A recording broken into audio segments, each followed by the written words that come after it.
They told me for years there was no money in podcasting. Well, they were all wrong. I spent 12 years in Okinawa, which is the southern part of Japan. At the time, before I got there, the only thing I knew about Okinawa was the Karate Kid, because Mr. Miyagi is from there. And I was like, all right, I get to go to where Mr. Miyagi was. Right on. This is going to be cool. And it really was. I had a great time there. But I left Okinawa, moved up to Hokkaido, the northern part of Japan. And after just a year there, I settled in Kobe, which is where I've been since 2011. All right. So you were only supposed to be there for 2 years. So what made you stay? Was it the job? Was it the food, the culture, a little bit of all? Like, just Canada sucks. Like, what made you stay for 23 plus years? Be careful. No, actually, Canada is pretty awesome, except for lately it's been pretty crazy. But I love Canada. Canada's a great spot. Thank you very much. So I came out here and I was on something called the JET program, which is a program set up by the Japanese Ministry of Education. And at the time, it was capped at 3 years. So you come out and it's a 1-year contract, renewable up to 2 times after that. And then after that, you're on your own. Either you find more employment in Japan or you go back home. And it's the Japan Exchange Teaching Program. So it's meant to be an exchange. In other words, you're supposed to go back home and then tell your home country all about how awesome Japan is. Well, I thought Japan was so awesome that I just stayed. I did 2 years on the JET program, which was the original plan. And then I wanted to stay a bit longer. And I stayed a bit longer. I was going to stay for just 1 more year. And I liked it so much, I stayed for another year. And then after that, it just kept snowballing. And, the more I stayed, the more I just loved the culture. I just feel like it's a really comfortable place to live overall. Yeah, I'm going to make my way over there for sure. I've been saying that for a while. I need to go to a lot of places around this world, but I got to make money first. And I'm probably definitely going to be doing that tour, going to all those stadiums, because in your background, you got the stadium of the Tigers. Now, how do you pronounce the actual full name of the team of the Tigers? So the Tigers are the Hanshin Tigers, and Hanshin is actually the name of the company that owns the team. Most of the Japanese teams are given the name of the corporation that owns them. And so it's Hanshin Electrical Railways. I hope I got that exactly right. But anyways, it's a railway company, right? And so the stadium is right along the Hanshin train line. And so the best way, pretty much the only way to get to the stadium, if you're coming from a little bit further away, is by train, by Hanshin Rail. And so they're taking your money with the ticket. They're also taking your money with the train ticket as well. But yeah, all the other teams in Nippon Professional Baseball are owned by some corporation, and that corporation's name is in the team name. I did not know that. That's really interesting, because in the States, all the stadiums or arenas for sports are named after the corporation, like the Staples Center, Smoothie King Arena. Other than baseball, it's a little different. You got Wrigley, Fenway, Yankee Stadium. But that's interesting. That doesn't annoy me as much as I thought it would. Maybe because the name just rolls off the tongue. It's a great name for a baseball team. So what are the other teams in the division? Like, what are some of the other names in the league?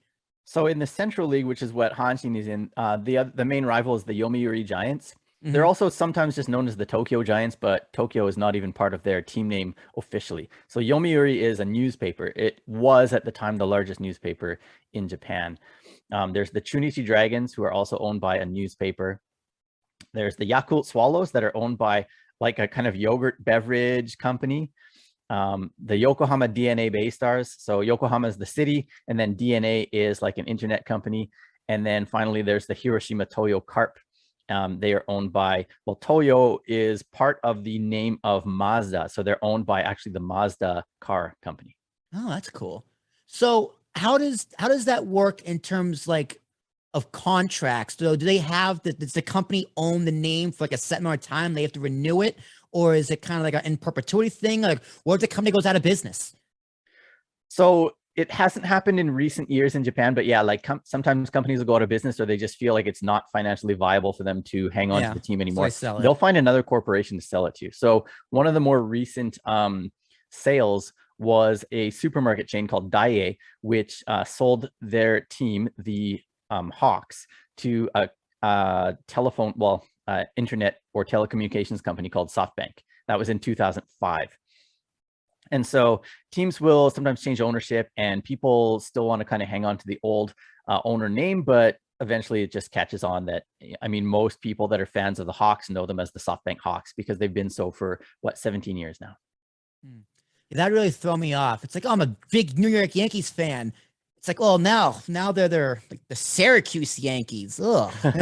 Like, I don't know, but hey, I guess it works. So, well, you get that on occasion in MLB too, right? Like the Angels have kind of fooled around with their name a little bit. They were the California Angels, and then now they're the Los Angeles Angels of Anaheim. And so they were you get a little bit of that. The California Angels, the Anaheim Angels, now the Los Angeles Angels of Anaheim. That's just silly, but that's city to city, right? Like, they were the Washington Pilots, and now they were the Expos in Canada. And now they're the Washington Nationals, or however they switched. So cities are a bit different because, like, oh, I root for this team because it's my city. I don't root for corporations. I love Spotify, but I don't root for corporations. But it's like I root for the Tigers. So that it still works. That's just very. So the interesting thing about that is that the Pacific League teams, which is the other league in NPB, every team except for one has got the city or the prefecture or the regional name within the team name as well. And a couple of the ones in the Central League do is also. But so there is definitely that local pride thing going on. And I mean, I definitely don't think that people are cheering for companies either. But when you look at name, like there's, the strongholds like the Yomiuri Giants and the Hanshin Tigers. I mean, they've been around for, since 1936. And they are probably not going to change their ownership anytime soon. The team name is such a strong brand that, that it's going to be there forever.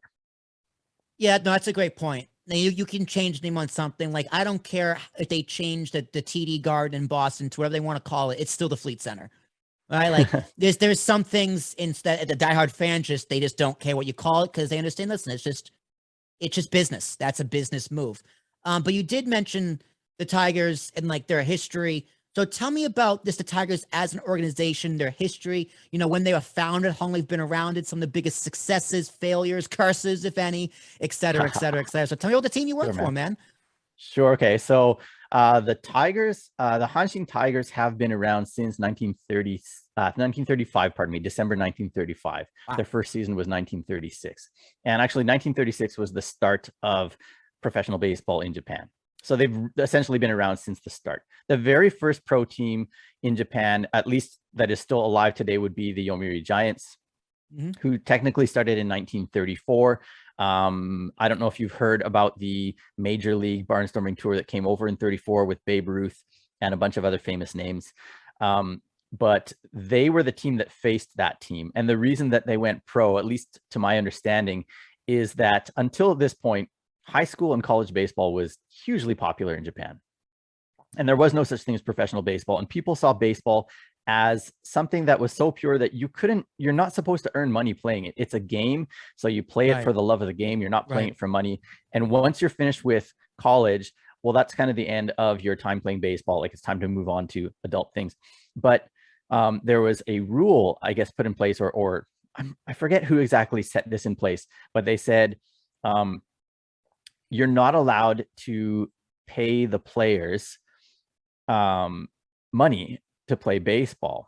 But they also said that, you're not allowed to, pardon me, this is what it was. You're not allowed to charge admission to these baseball games because it's not professional baseball. The players are not being paid. The fans or the people in attendance are not allowed to pay. But this barnstorming tour, which involves some great names, including Babe Ruth, Lou Gehrig, Jimmy Fox, and others, cost Mr.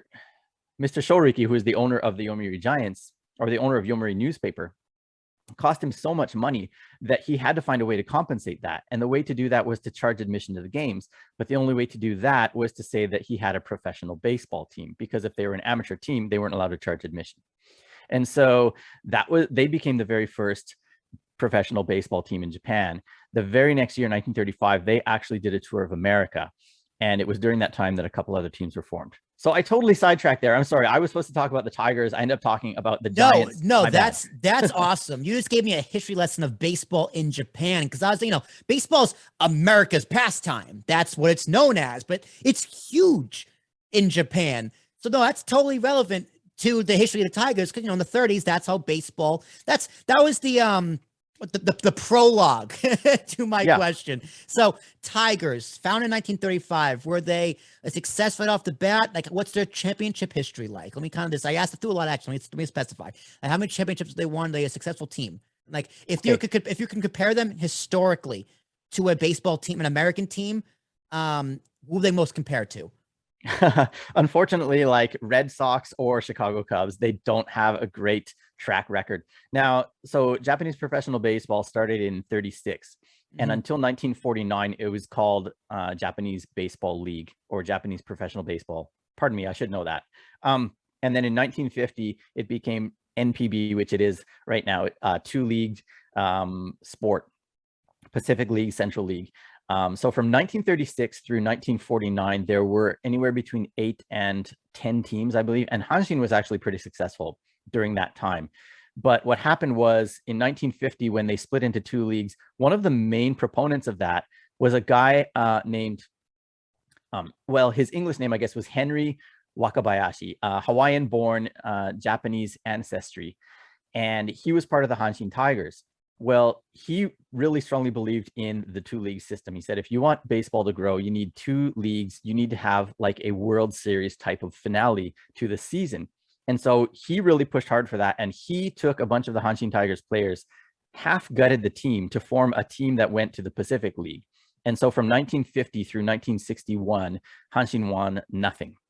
It just took a long time to rebuild. They won the Central League in 62 and 64. Then they went on a 21-year drought. They won the whole thing in 1985. That includes the Japan Series. They have not won the Japan Series since 1985, and they've only won the Central League twice since then, in 03 and 05. Hey, man, not every team can be the Yankees. No, that would be the Giants' role in Japan. The Yomiuri Giants are the Yankees of Japan. Everybody knows that. Well, how's the fan base like? Because you're comparing them to the Sox and the Cubs, which, hey, like, I'm a Yankee fan, but I give respect to the Red Sox as being one of the original baseball teams ever, along with the Cubs and the Reds. So, but that has a dedicated fan base. How dedicated is the fan base of the Tigers? That I would say that probably Hanshin is very comparable to either of those teams in that respect as well. Despite the fact that they don't win a lot, they are probably the most followed and adored team in all of Japan. And that would include, I would say it includes the Yomiuri Giants. Now, I don't know if this is the case so much in America, but I would say like, so the Giants were kind of everybody's default team. You know, they were the first team, they were the most successful team. And when TV broadcasting started, the Giants were the ones that got all their games on TV. So by default, they became, you know, the most popular team in the nation. However, if you want to look at the most popular team in terms of a fanatic fan base, I would say that Hanshin is number one in Japan, second to none. All right, fair enough. Any players from the Tigers ever make it to the States? In the past, yes. So nobody of great consequence, I would say, or nobody that anyone would say, oh yeah, I you know, he was awesome. But Tsuyoshi Shinjo, he played for the Mets and the San Francisco Giants in the early 21st century. And then Kei Igawa, who played for your Yankees. I know Kei Igawa. Yep. Yeah. I remember him. He didn't do too well, but I remember him. No, he sure didn't. And then there have been a couple of others. Kyuji Fujikawa, who played for the Cubs and then a little bit with the Rangers before he came back to Hanshin. Those are kind of the main three, I think. That there was also a guy named, Keiichi Yabu, who played for the San Francisco Giants. So those are the four Japanese guys that came from the Tigers into MLB. Hey, man, still counts for something, you know. Shout out to Kei Igawa. All right, wherever he is in the world. Shout out to Kei Igawa. Not your fault, Kei. I'm not going to blame you on that one.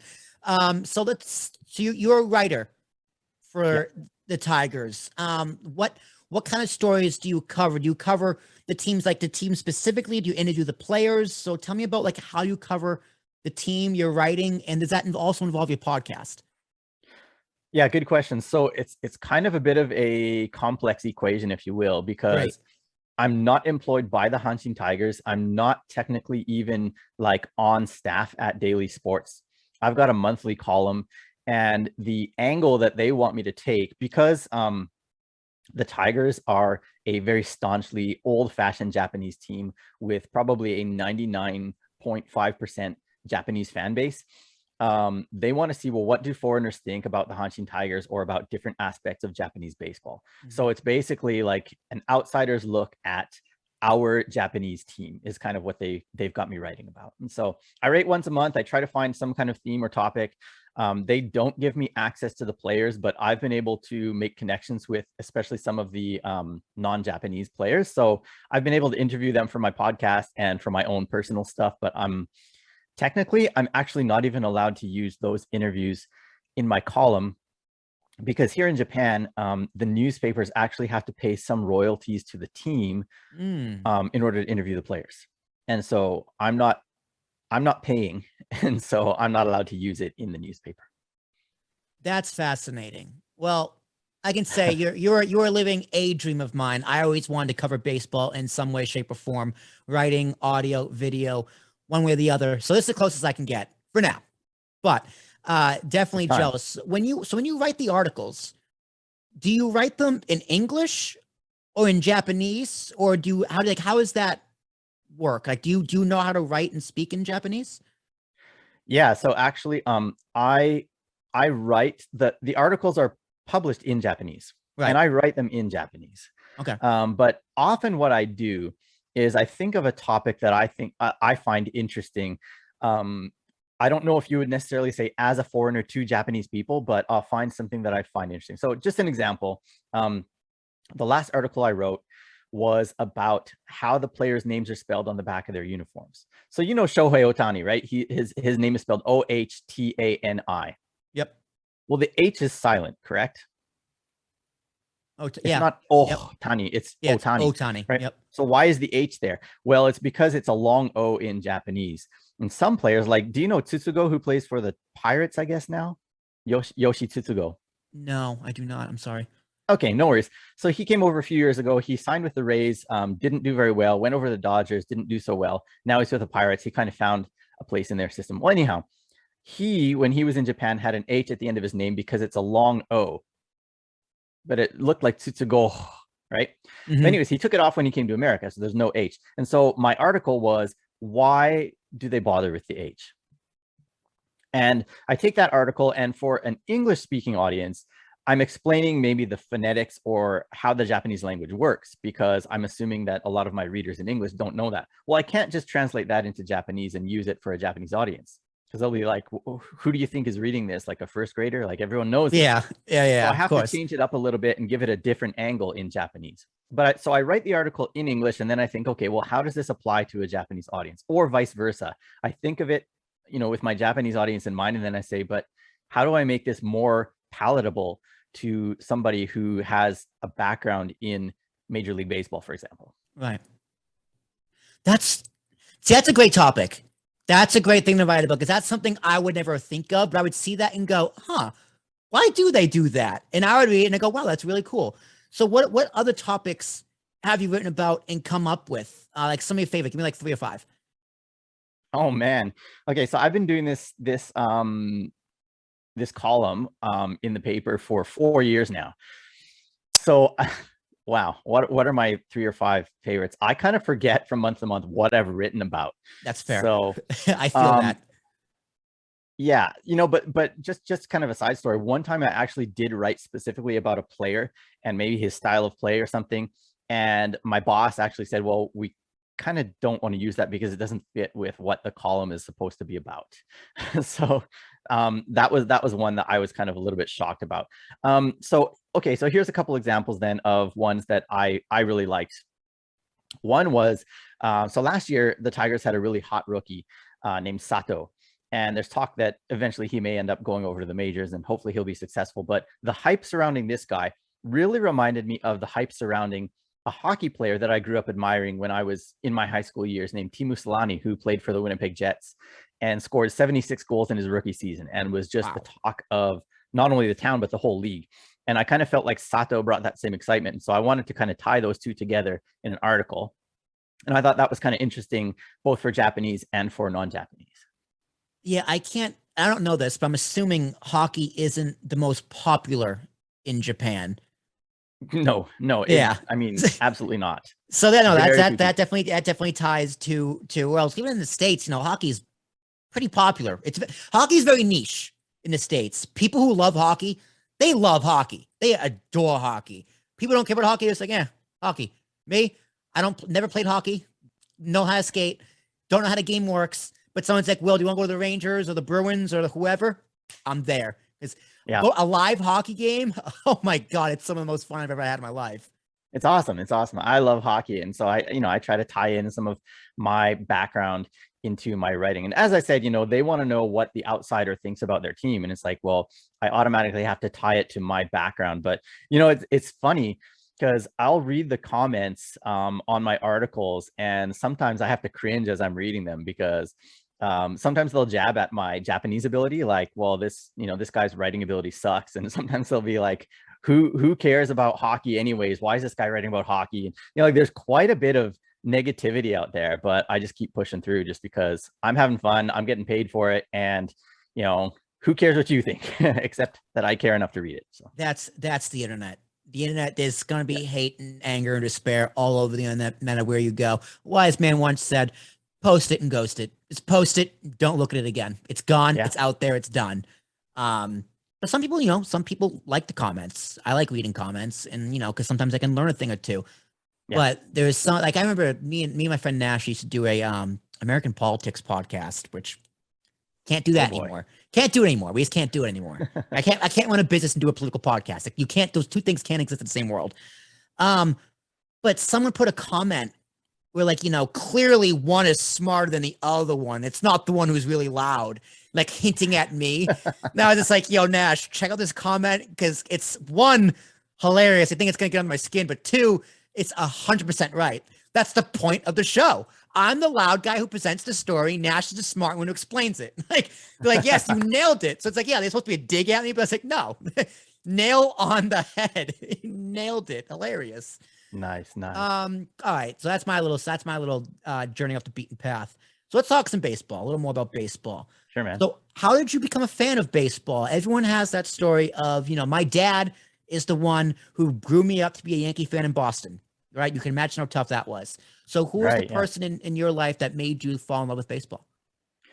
Okay, so growing up in Canada, there's not like a huge baseball following, particularly in Winnipeg, where, well, we do have a pro team, but it's in one of the independent leagues, the Winnipeg Gold Eyes. Shout out to the Goldies. But I didn't grow up watching them. I guess, like, by default, the Blue Jays were kind of my team, but much like a lot of Canada, we kind of just we clued in during the playoffs, if there were playoffs for the Blue Jays or the Expos. But the Blue Jays, when they went on that back-to-back World Series run, was when I kind of like first started to actually care a little bit about baseball.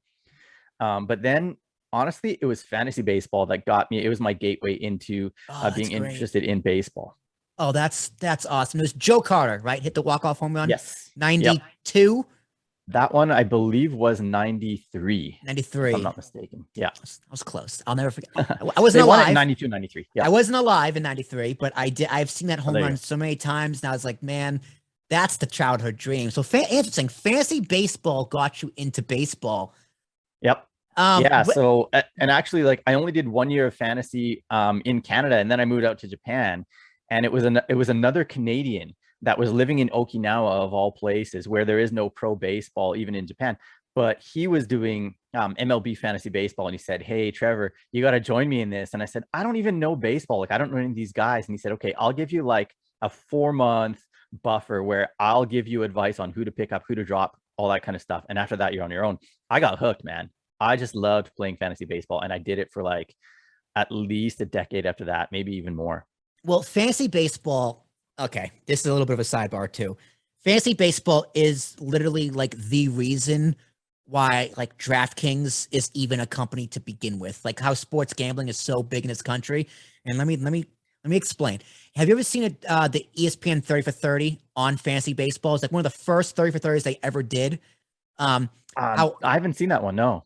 So find it. It's incredible because it tells a story about how these 4 nerds just literally did fantasy baseball, like, by hand, all the stats, the point systems. Now you go on to Yahoo or ESPN, it's easy. They did it by hand, and it really took off because they put money on it. right? And then that turned to fantasy football, that turned to fantasy basketball, and then fantasy football turned into like, oh, DraftKings, like, oh, you can just put bets on what's going to happen, and then you'll pick teams, parlays, all this stuff. So yeah, fantasy baseball.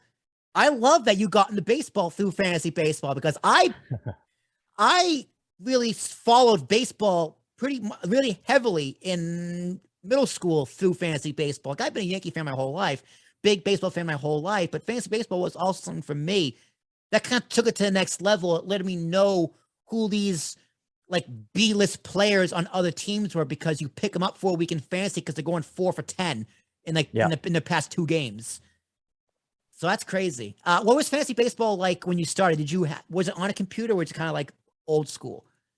Yeah, my very first one, like in Canada, before I got into it over in Japan, was it was on paper. So it was pre-internet, or right in the infancy of internet. And so I don't even know if there was a good fantasy baseball option on the net.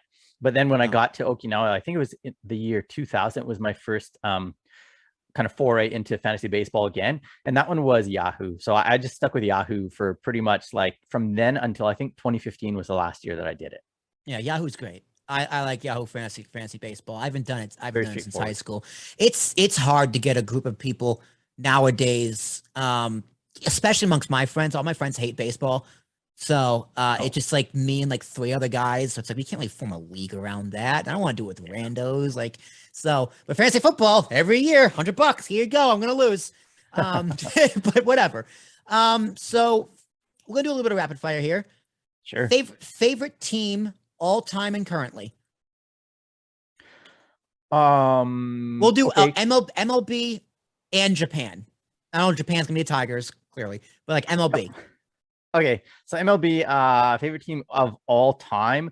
Well, I would say like probably not even the Blue Jays, even though they are a Canadian team.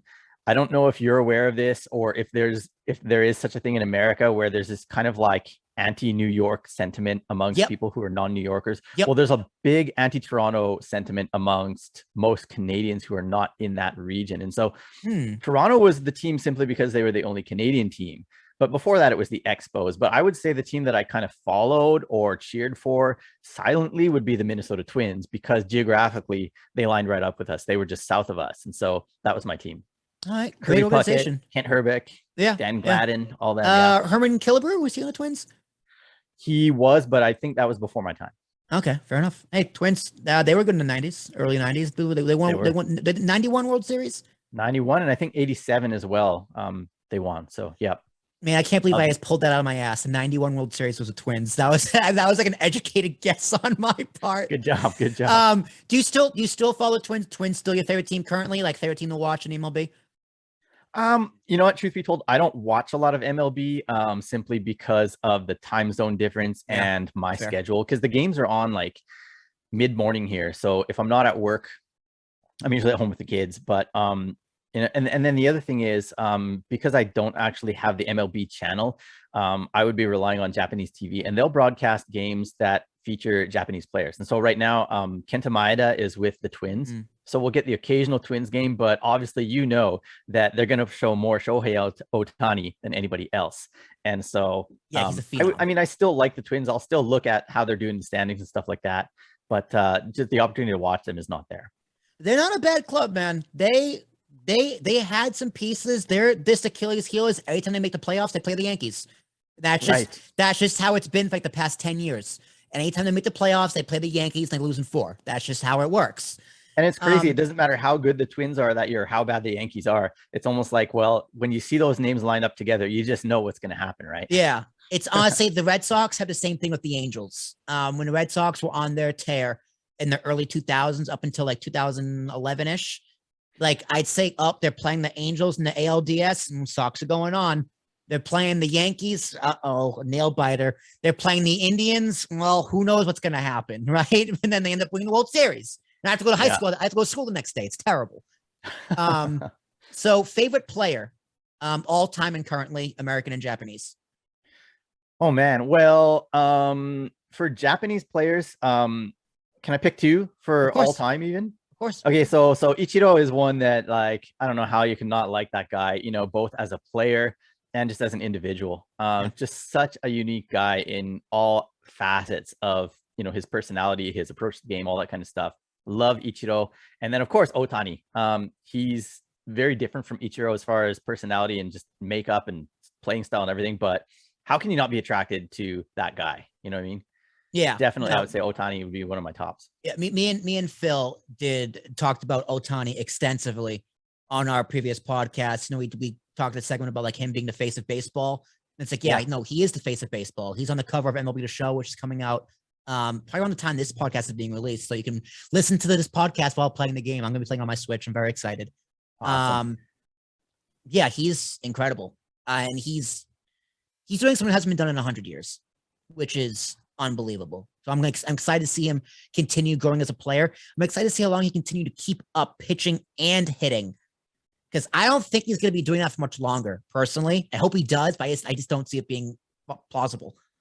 It's really hard to predict what's going to happen there, but honestly, he's determined to do it. He's dedicated to it, where like, I don't know Babe Ruth's history or anything like that very well, but I don't know how dedicated he was to keeping himself in good physical shape, or how, insistent he was that he wanted to do both.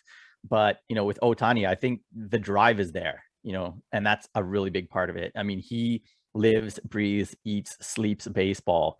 And so whatever it takes, he'll make all sacrifices to make sure that he can do that. And so I'm looking forward, just like you, to seeing how long he can do that.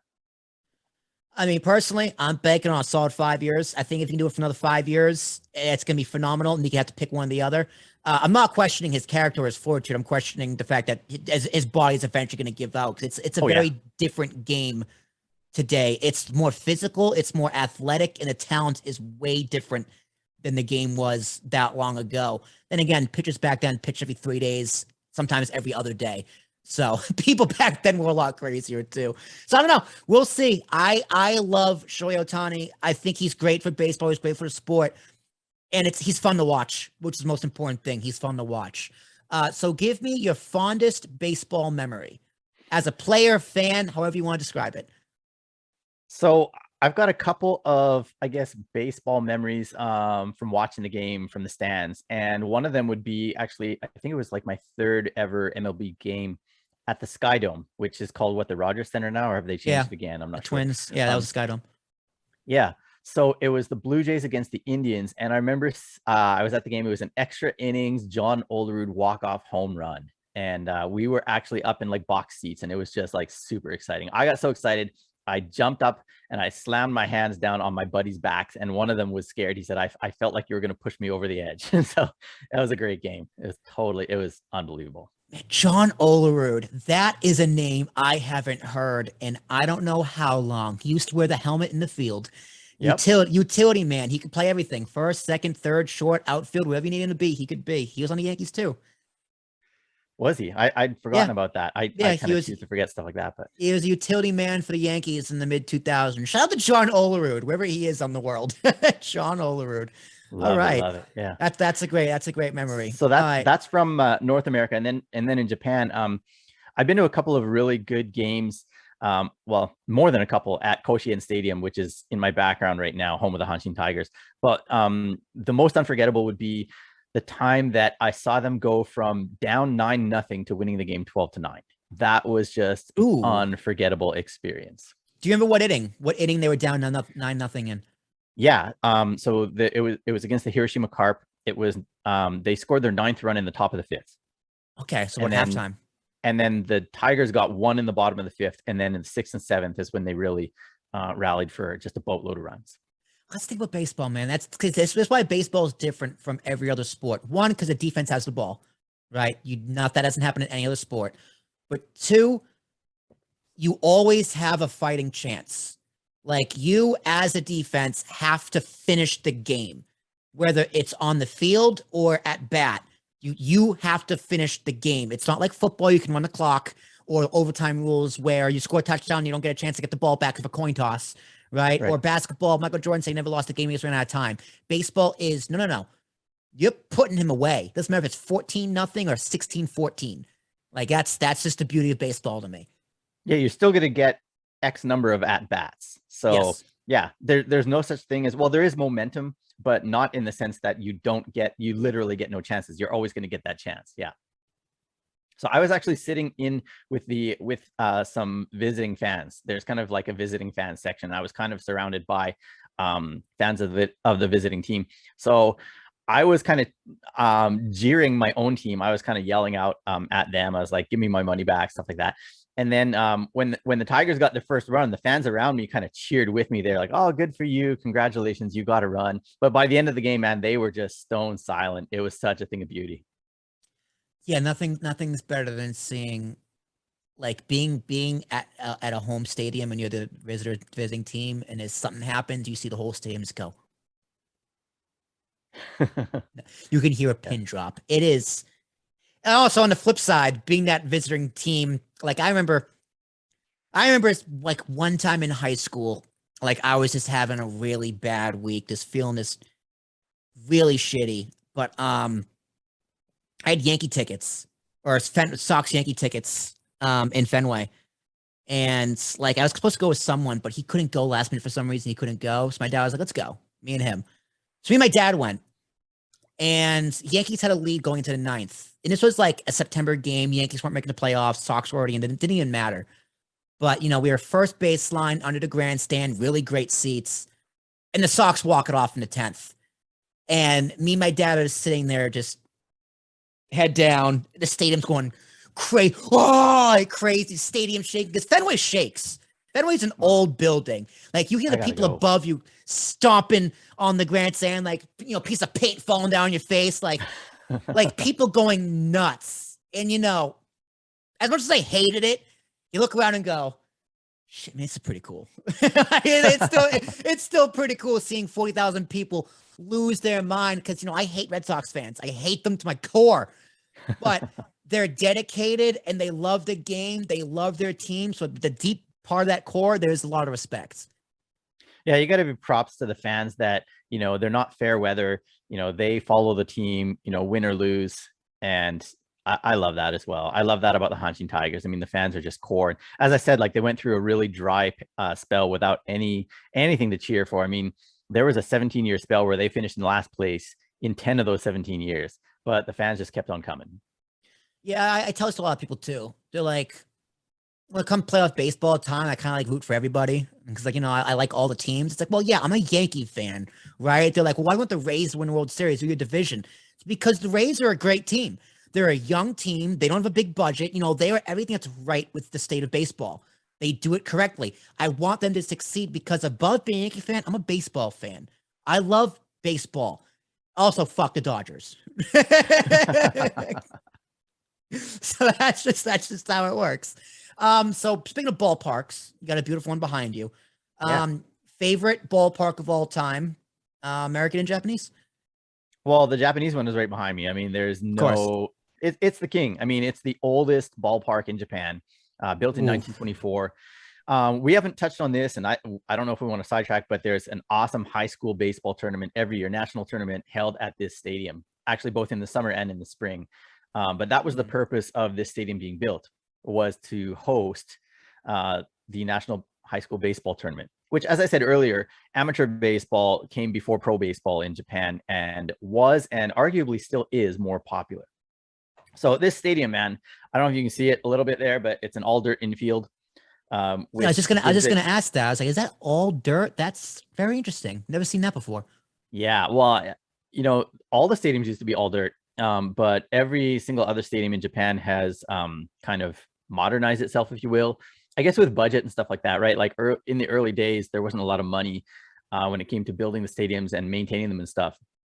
But because this is such an iconic ballpark, and the high school kids all play on all dirt infields wherever they're playing all across the nation. And so it's not to replicate what they're used to, but it's because it's so iconic now. I mean, every kid dreams of playing at Koshien Stadium. So they're keeping it the same. There's no way they're ever going to make it a grass infield, ever. Honestly, I love it. I love it. Don't do it. It's old school. It's different. It's unique. Don't fix what doesn't need fixing. Yeah. And you don't have to be like everybody else. That's for sure. Yeah, 100%. So, and that's true in baseball and in life anyways. So favorite ballpark in North America or in the world?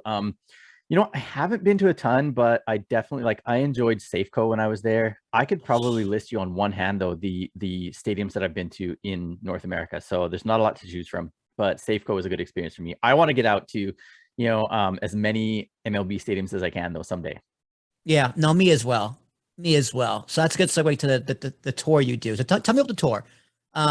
Goes around the Japanese ballparks. Like how close are they in proximity to each other? Because obviously Japan's one island, two islands, few islands.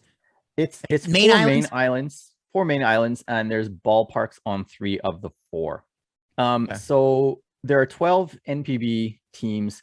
5 of them are located in the greater Tokyo region, and so you can see almost half of the ballparks just probably they're all within an hour of central Tokyo.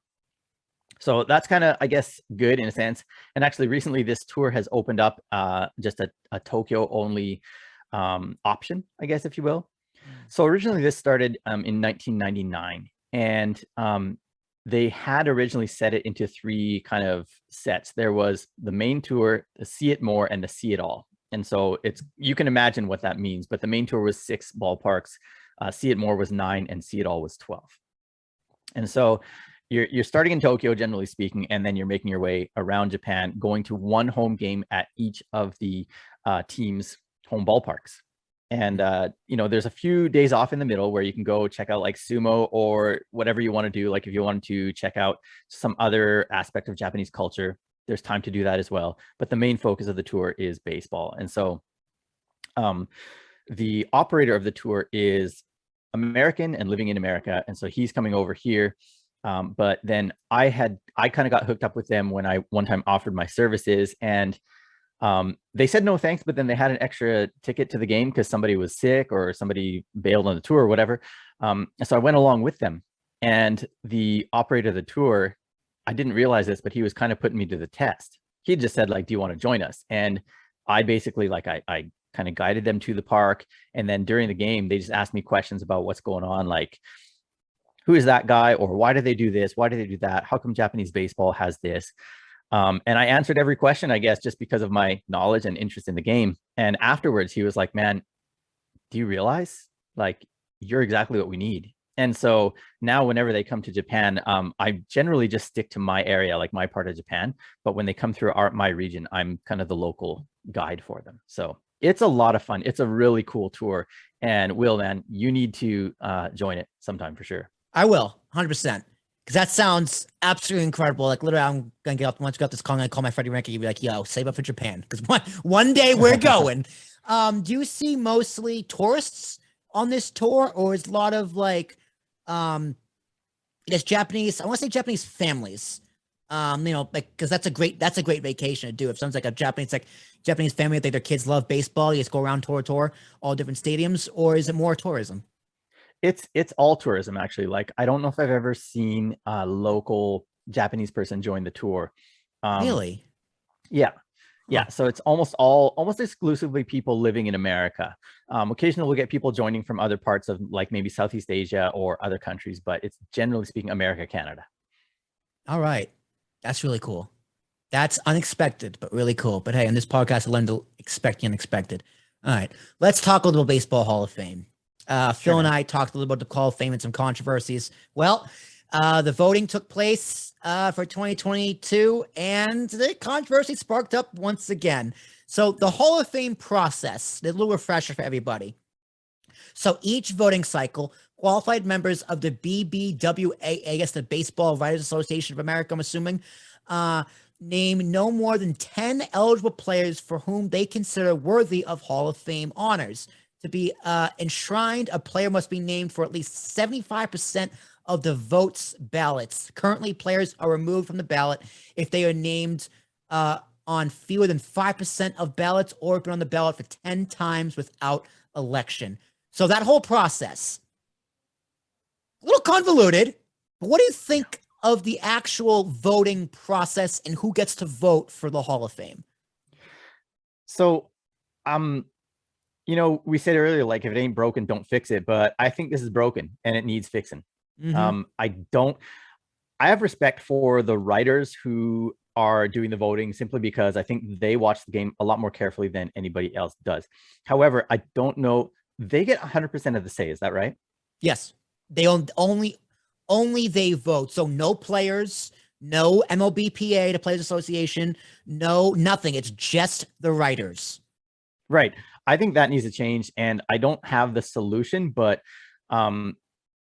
like maybe there needs to be a percentage that is former baseball players, particularly.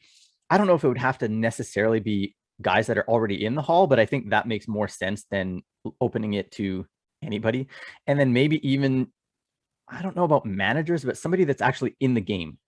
You know what I mean? Like actually watching the players on the field, things like that. Yeah. So I think there's room for improvement in that.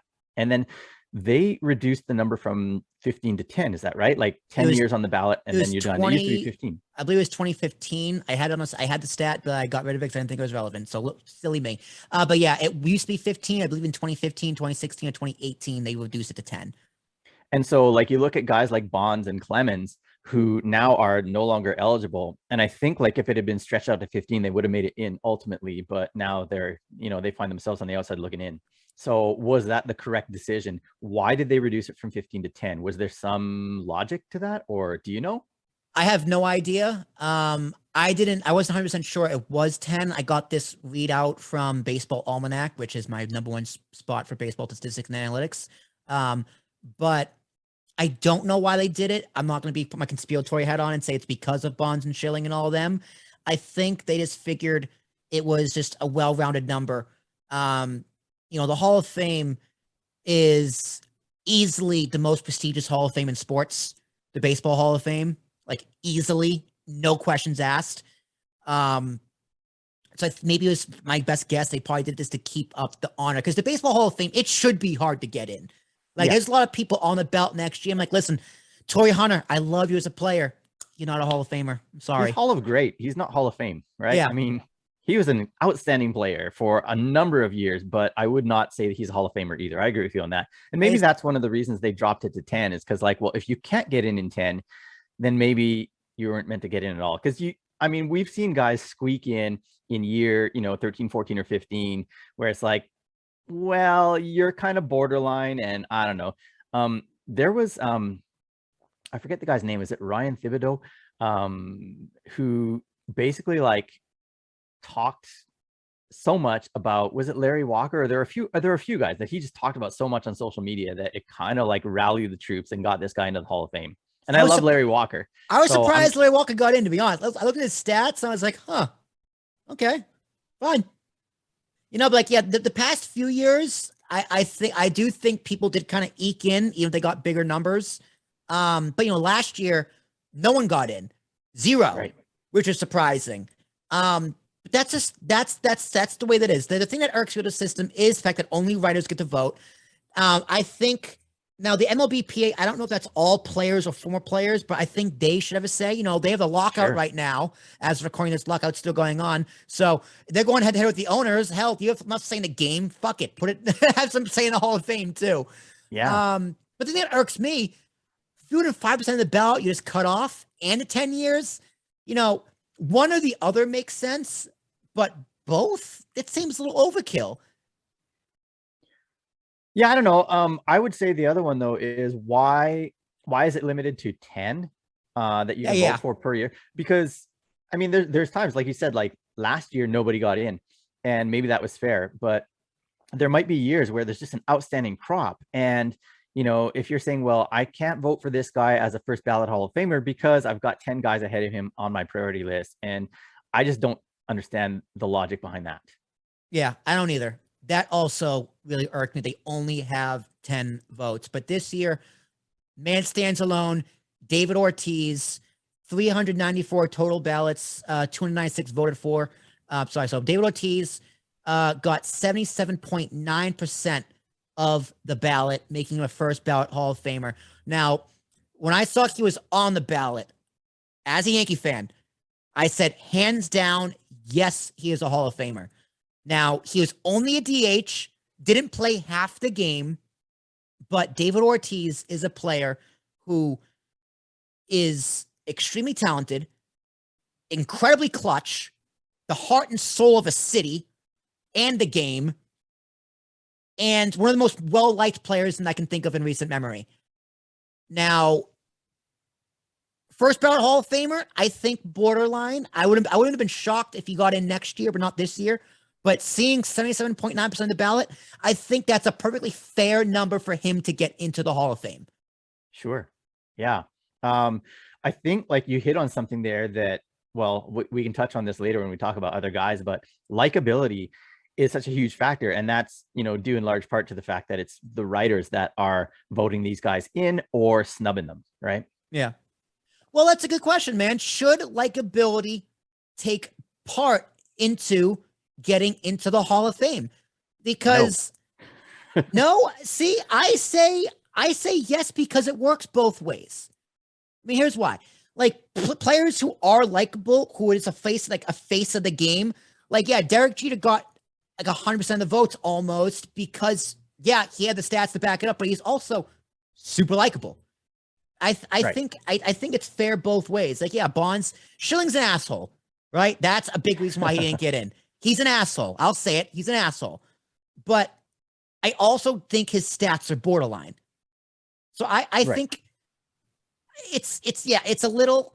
I think it's a factor you can't ignore because we're human beings. It's impossible to ignore. If computers decided who was in the Hall of Fame, you got a point. But I just don't see it as the end of the world. But please prove me wrong. Well, no, it's not that I'm saying it shouldn't be a factor. I think it's inevitable that it is, simply because it is humans voting for other humans, and biases always come into things like this, right? It's just like the hiring process. If you're running a business, well, if it's somebody that is your friend or someone you feel a connection with, they automatically get the benefit of the doubt more than someone you don't know.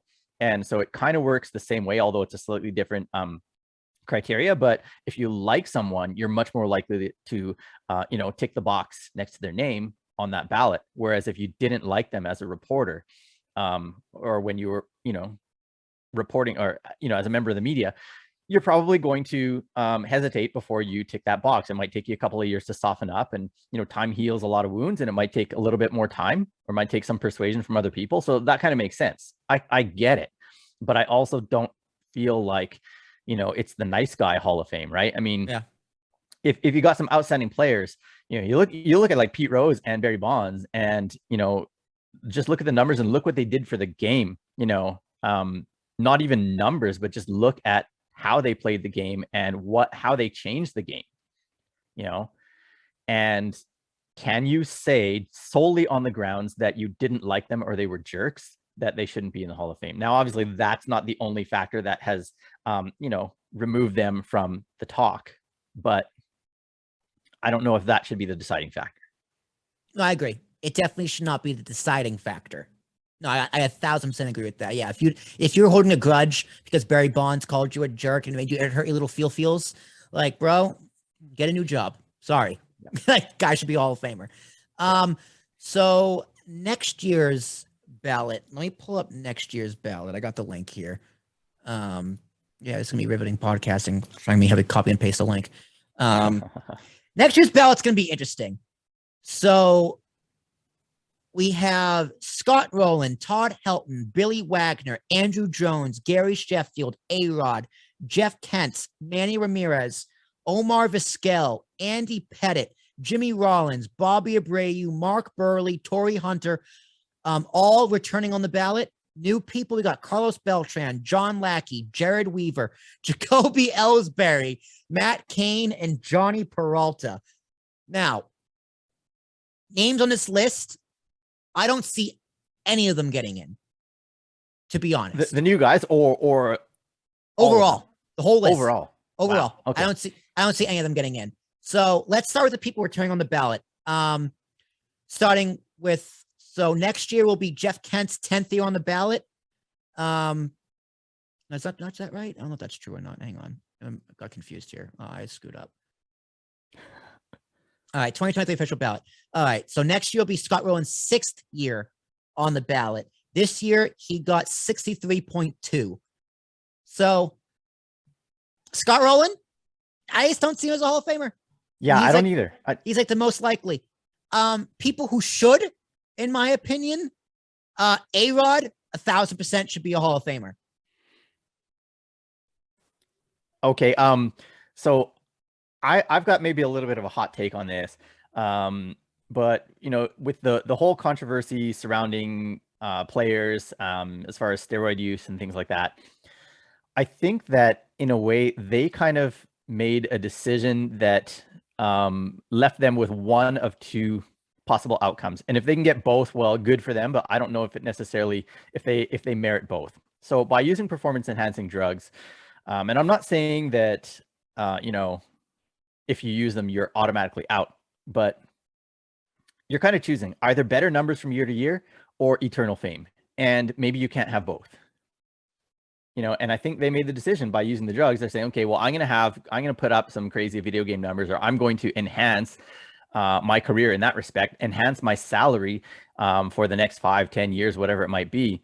But there has to be a price that they pay for that. So I personally think that if they are known to have used PEDs, and again, I don't know how we can prove this, but if we can, if we would say that the PEDs usage definitely had a positive impact on their numbers to the point that they became elite, then maybe they shouldn't be let in. Okay. I mean, this is going to be debated in baseball for decades, whether they should or shouldn't be in. Right. I land in the camp that steroids save baseball. Like, hands down, steroids save baseball. Because you had the 94 strike, and then when they came back, baseball wasn't popular. The fans were pissed off. Like, people just were not interested in baseball. No one cared that the owners and the players were bickering about money. It's like, I don't feel sympathy for either of you. You both make millions of dollars, and I'm over here doing a podcast. I don't care about any of your contract disputes. Just play the game, right? You're playing a game, millions of dollars to play a game. You shouldn't be complaining. Like, all of you, shut up. You're acting like children. But what brought them all back was the home run race of 1998 between McGwire and Sosa. McGwire and Sosa, yep. Now, no, I agree with you. You can say what you can say. Oh, the smaller ballparks, they brought the fences in. They changed the balls a little bit. No, steroids brought people back to baseball. Now, well, McGwire was hitting those balls 500 feet. So don't tell me that the ball had extra hop, or that the Johnny fences did it. Okay, his 60-second home run, it barely cleared the fence, but most of his were in the upper deck. God, that was so funny. Seeing that 60-second home run just barely gets over the fence in like Oakland or wherever it was. It's just like, man, you're the home run king, and that's the one you break it with. Like, come on now. They were putting up ridiculous numbers, but I do land the camp of saving baseball, and there's certain players who should be rewarded for saving baseball. Now, if you want to make the argument after the fact, after baseball's already saved, like the A-Rod, the Mannys, the Sheffields, hey, David Ortiz, he was caught up in some baseball steroids controversy too. He never got suspended, but he was in the Mitchell report. Yep. He was listed with Manny Ramirez in 2004. You're telling me Manny was taking steroids and got busted, but Ortiz wasn't? Please spare me crocodile tears. But yeah, I think there's a valid argument. I think your point has merit, that you make a choice and your choices have consequences. To me, it's just like, okay, but who wasn't using steroids at that era? Like, there were plenty of people who were using steroids who still put up minor league numbers in the major leagues. You still have to see the ball. You still have to hit the ball. You still have to play the game. You still have to stay healthy. So there's something to that. Yeah, steroids enhance the skills you already have. Barry Bonds is a Hall of Fame player before he took steroids. Even if you wipe out his statistics from the years he took steroids, it's still a Hall of Fame career. Right. But so if you branch this over to other sports, one of my most crushing moments as a sports fan was the 1988 Seoul Olympics. And I don't know if you remember this, but Ben Johnson against Carl Lewis was the talk of North America. This is before you were born, of course. Ben Johnson, Canadian sprinter, Carl Lewis, of course, the greatest American sprinter of all time, arguably. And they go up against each other, and Johnson just blows him away. And we were just on cloud nine as Canadians. But then the very next day, we found out that he tested positive for anabolic steroids, and that crushed us. And I don't know that he had, that in him before steroids, like if he could have broken records or won gold medals. But if he even let's say in a world where he was already a gold medal sprinter, but then he used the roids and, set the world record in Seoul, I still think it wipes out what he did before, simply because that was a decision he made. He said, you know what, I'm not satisfied with being the best or competing for the best. I'm going to bring myself to the next level by adding this extra substance into my body. And I think, Barry Bonds was in the upper echelon. He might have even been the best player in baseball or pretty close before he started using steroids. Yeah. But the question then is, why did he? That's a great question. To be honest, honestly, he probably wanted a World Series ring. He wanted nothing more than to win that goddamn World Series, and he never got it. The closest he got was 2002. 2002 against the Angels. The Angels beat him. So, I don't know. That's a great question. That's a question only he can answer. Because he didn't need them. A-Rod didn't need them. McGuire, Sosa, they probably needed them, to be honest. Clemens didn't need them. Yeah. Gary Sheffield probably need him. He's his 9th year next year. I don't think he gets in. Billy Wagner, I think is possible. I don't think he gets in. Manny, he doesn't get in. Omar Vizquel, his 6th year, I don't think he gets in. The one ever person, or next year? Ever. Okay. These are all ever. Okay. The one person I think should 1,000% get in is Andy Pettit. Okay. I mean, I don't know him well enough, but as a Yankees fan, I'm sure you know a lot about him, and you could probably make a good case for him. So Andy Pettit, let's see if I can pull up his stats here. This is batting stats. I don't care about his batting stats. I want his pitching stats. Here we go. Get pitching stats. Andy Pettit. Let's see if he's got the numbers here. Where is he? Where is his line? Andy Pettit. Well, he got 256 wins. 3.85 ERA. How many strikeouts he got? 2,400 strikeouts. So his numbers are borderline. I'll grant you. His numbers are borderline. But Andy Pettit also has the most wins in playoff history. His pickoff move is famous and notorious for one of the best ever. He is incredibly clutch in the playoffs. He has won plenty of World Series with the Yankees and almost with the Astros. I think he's had an incredible career. I am biased because I do love him as a Yankee. He was one of my favorite players. Right. Yeah. And I think this is a vote for me where personality and like what he meant for the game and the team kind of goes a long way. Yeah, I can buy that. I mean, I do think he's borderline, and I don't know him as well as you do. But so the 3.85 career ERA kind of stands out as like fairly mediocre to me. But ERA again is one of those numbers that, is it the best measuring stick? No.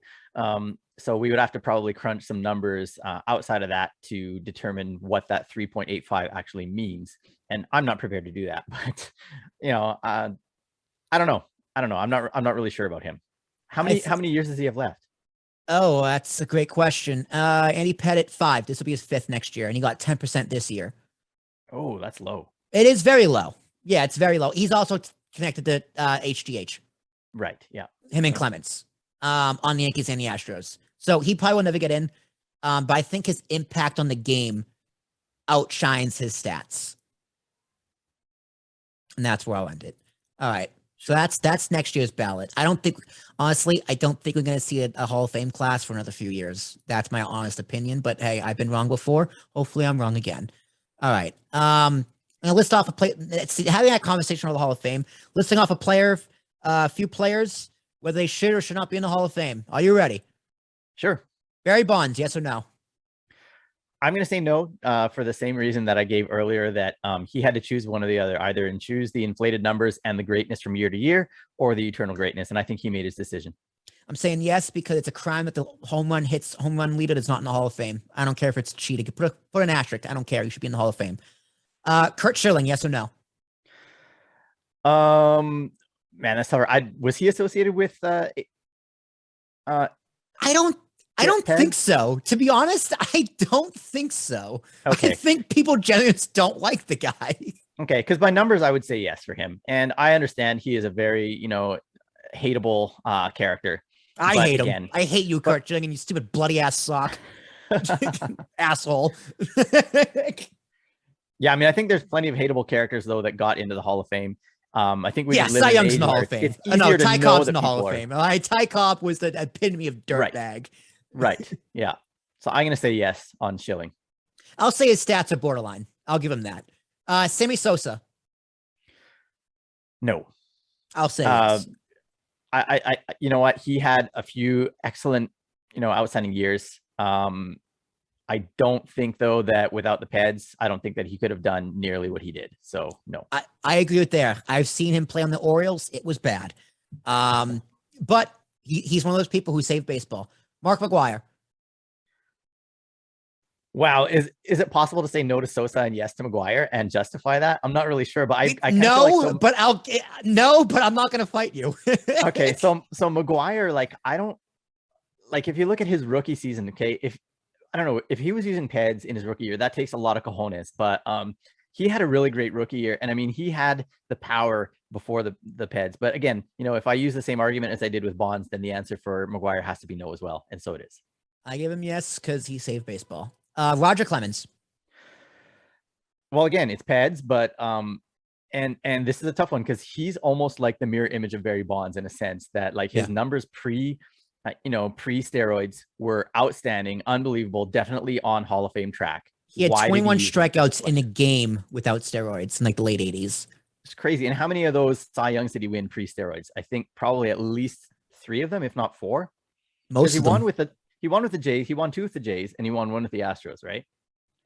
He might have won with the Yankees as well. Yeah. But he won 7 in total, right? That was post. Yeah. But again, if I'm going to take a hard line on Peds use, I mean, if he was busted for it or if it's very clear that he used them, then I have to say no. That's not to say that I don't think his numbers warrant it or that he wasn't great before that. I'm just kind of taking that hard stance of like, well, you chose that path. Now you got to live with both the good and bad consequences. So you can't have the year-to-year glory and the eternal glory. You can't have both unless you did things right, and he didn't. Yeah, you can't have the cake and eat it too. Hey man, I get the argument, but I'm gonna go yes as well. I think the numbers again because he had the numbers before the steroids. So if you want to put an asterisk on it, fine. I think he should be there. A-Rod. So A-Rod is the same thing, right? I mean, you look at his numbers, you look at how he did as a rookie back in Seattle. He had an outstanding rookie campaign. And then after that, he was absolutely unbelievable. Went to the Rangers. He was great there. Went to the Yankees. He was outstanding there as well. Personally, I don't like the guy, but I definitely think he's got some unbelievable numbers. And yeah, you know what? Like, as much as I'm saying no to all these guys because of Peds, if they were to make like a blanket decision and say, you know what, all these guys get in, they all get asterisks next to their name. And if you were to tell me that, like, we're letting them in, or we're not using Peds as a measuring stick or as a penalty, then I would say yes to him. Absolutely. I mean, you look at those numbers, you look at the career he had. Yeah, outstanding player. I'll also say this for A-Rod. He was punished for steroids. He was suspended twice. True. So he didn't necessarily have his cake and eat it too. He had his cake and he got it taken away. So yeah. When do you forgive a guy? When is enough enough? Yeah, that's a good point. And I mean, that kind of leads a little bit into Pete Rose as well, right? Like, oh, Pete Rose is the last name. Pete Rose is a different animal. Pete Rose is the last name on our list. We're gonna get to Pete Rose. I'd love to say about Pete Rose, but okay, so we'll talk about that later then. But no, you're right. I mean, in a sense, like there was a system in place when A-Rod got caught and he paid the price. And yeah, do you hold that over somebody's head forever? Yes or no? And remember, he was chasing Bonds. I would say no, except for the fact that he did it again, right? That's fair. You know what? Touche. That's fair. That's fair. He did it twice. You didn't learn anything. Yeah, that's fair. Yeah. All right, touche. Manny Ramirez. Same thing, right? Because he got caught twice as well, didn't he? Or was he got caught? He got caught a few times. Yeah. He just didn't care. I'm gonna go no on Manny. I don't think he has numbers. I love his numbers and I love what he brought to the game. I find it interesting that he played in Japan and Korea and he was signed to play in Australia as well, as recently as like 2 years ago. But because of COVID, I think, and maybe his own physical condition, he didn't ever get to play there. But the fact that he just loves the game so much that he's playing overseas well into his late 40s. I don't know. It's just a cool thing. It doesn't get him into the Hall of Fame, but I just think it's an interesting thing about Manny. Fun to watch. He was Definitely a great character for baseball. I hate him with all my being. Number 24, the Red Sox, piece of shit. But he was fun to watch. He was a great character. He was silly. Him and Ortiz were a great duo. But I think he was a person who needed steroids to be successful, whereas some other players did not. So I'm going to say no for him. Sure. Okay. Gary Sheffield, the chef.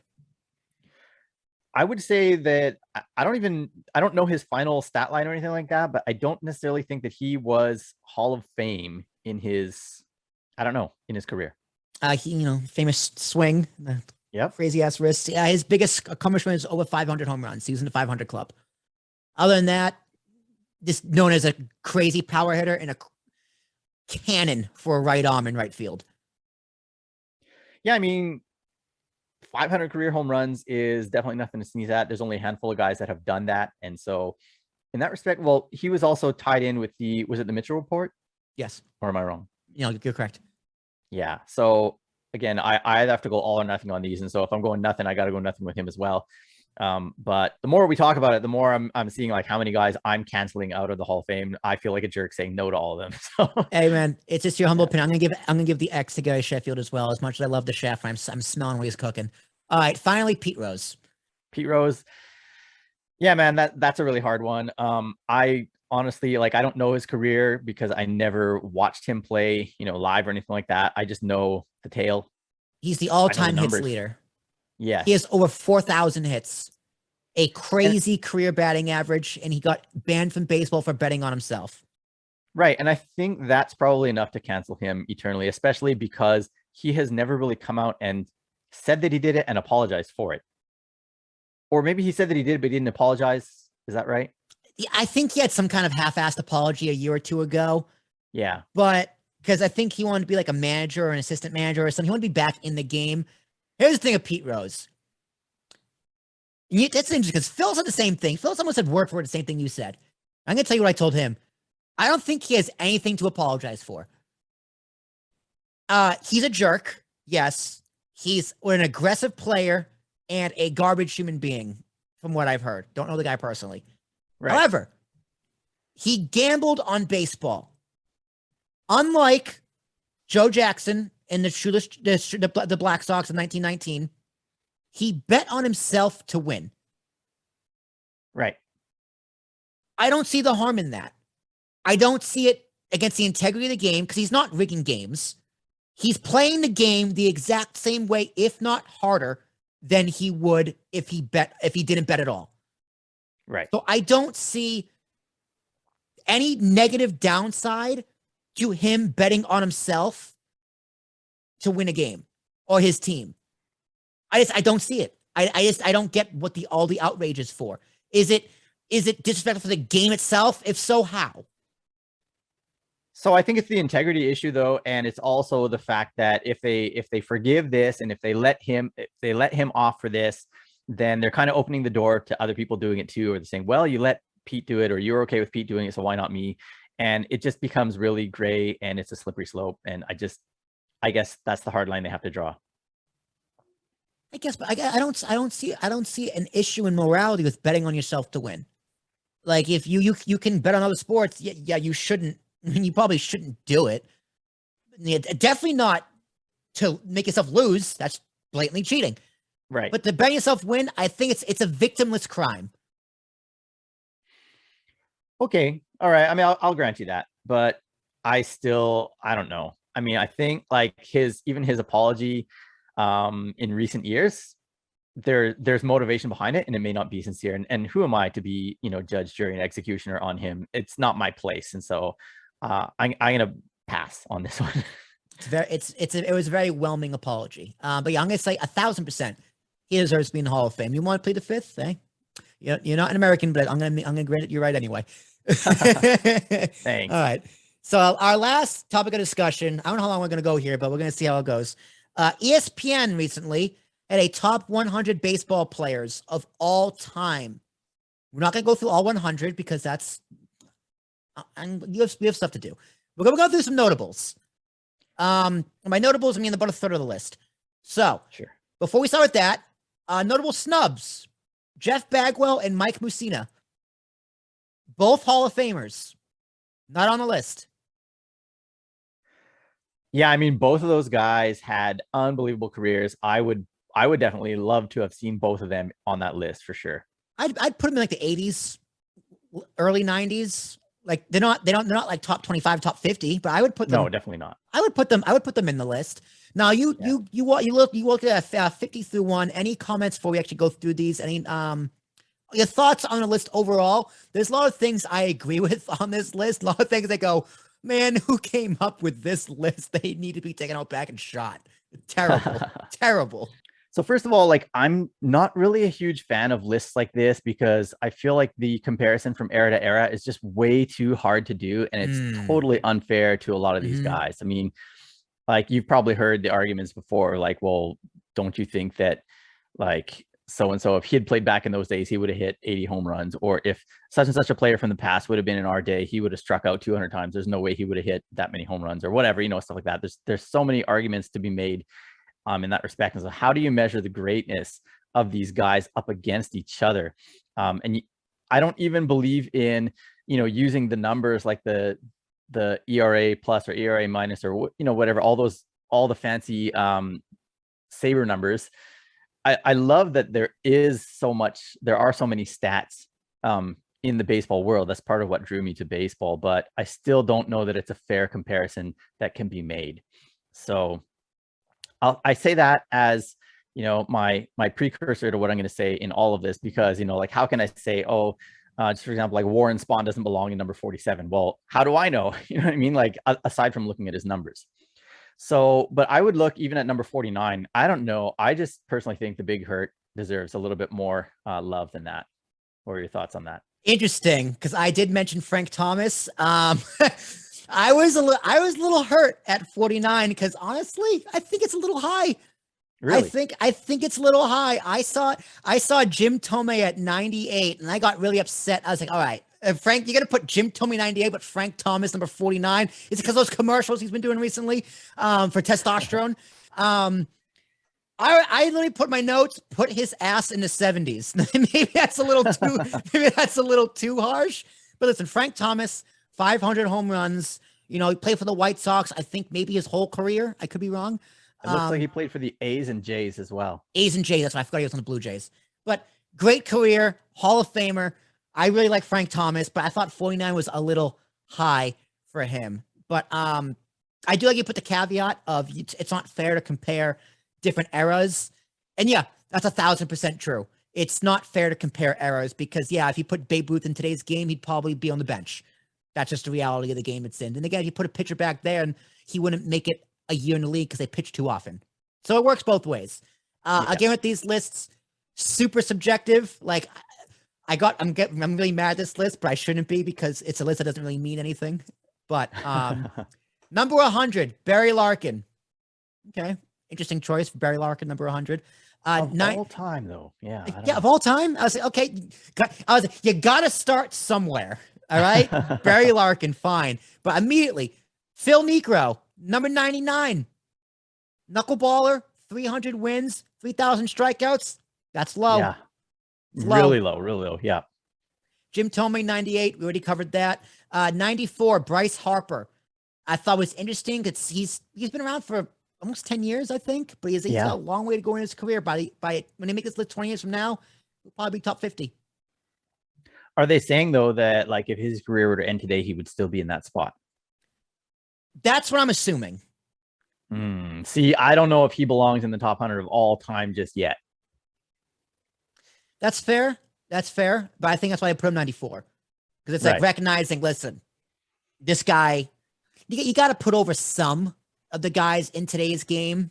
Because if you did a list of 100 people and didn't put any players today, I think it's like, well, why am I watching baseball then?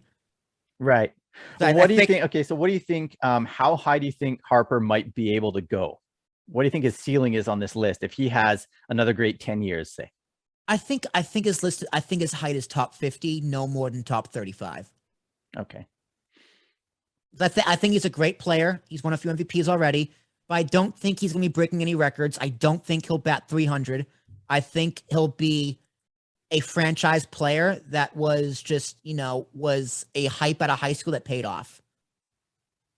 No, that's a very fair assessment. I was thinking like maybe he could creep into the top 20, but now that I think about it, there's no way. There's no way he could get top 20. I mean, you look at the list of guys that are in there, and I just don't see him exceeding any of them, no matter how good he does in the next 10 years. By the time he retires, baseball will have been around for like 150 years. Think about that. That's crazy. That's true. 89, Shoeless Joe Jackson. Hey, I'm just happy he made the list. I mean, again, I'm not a huge MLB historian. I know the name, and I know that he has got a place in the history of the game. You know, part of it is a dark place, but then, you know, he also was one of the all-time greats. And so, yeah, it's good to see him on that list for sure. 81, Mike Piazza. I just go, LOL Met fans. By Mike Piazza, Hall of Famer, great player, franchise player, also well-liked, very well-respected. 81, it's a good place for him. Yeah, I would say so as well. I mean, he fits the list, and he doesn't really fit terribly high on the list, but you look at the impact that he made, the length of his career.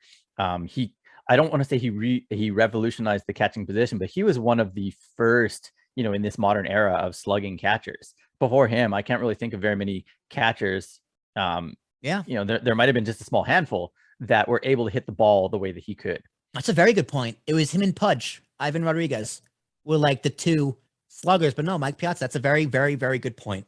77, Vlad Guerrero, which is a crime. Vlad Guerrero needs to be in the top 50. I love that guy. Vlad Guerrero. I love his son. Like, I love everything about this guy. This guy took a ball in the dirt and put it in the seat. There's a double hit the ground first, right? That's just something. He could take a ball that is at his eyes and put it over the stadium. He could take a ball from the fence at right field and throw it into the dugout. This guy was just unbelievable. Vlad Guerrero, 77, that's a crime. I mean, he's a generational talent. You know, when you look at what he did and how he did it, I love the fact that he could hit for power with a high average, with very few strikeouts. And even in his younger days, he was stealing bases like crazy as well. So I think he needs to be higher. We didn't get around to this before, but he was one of my favorite players growing up. Like you said, favorite players all time. I didn't get to that, but Vlad Guerrero would definitely be the guy. Mine too. When I was playing MVP baseball 2005, he was always my cleanup hitter. I don't care what anyone says. He's my cleanup hitter. Justin Verlander, number 72, also very low for me. I put him in the top 50 as well. I put him probably like 48. I would say he's probably right where he is. I don't know. Like I would actually have to kind of look at which pitcher ranked ahead and behind him to see if he fit kind of within the pitchers, just because I know that they even said in their rankings it was hard for them to rank the pitchers with the hitters, just because you're looking at two completely different skill sets. So looking at him within the pitchers, I would say maybe that's just about right, but I could be wrong. Yeah. Also, we make the point all time. It is very hard. If they did one from like the past 20 years, like 2000 on, top 100, or if they did it, 1950 to 1999 or whatever they wanted to do.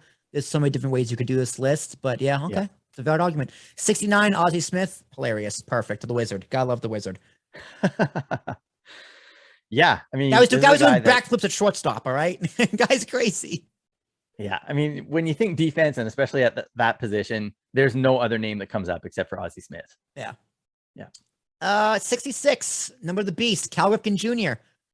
Wow, shouldn't he be higher? Yeah, shouldn't he right. Be higher than that. The goddamn Iron Man. He played what, 2,000 games in a row, and you put him number 66? That just seems unfair. It seems unfair.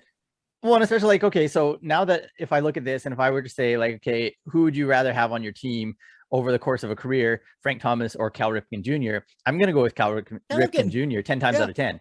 10 times out of 10, every time. I put him top 25. I was on the top 25 as the guy, maybe not top 25. I take that back. I'll put him in the top 40. Sure. Yeah. I'm okay with that. 63, David Ortiz. I thought that was a little low, if I'm being honest. That's tricky. For how clutch he is, how good he was in the playoffs.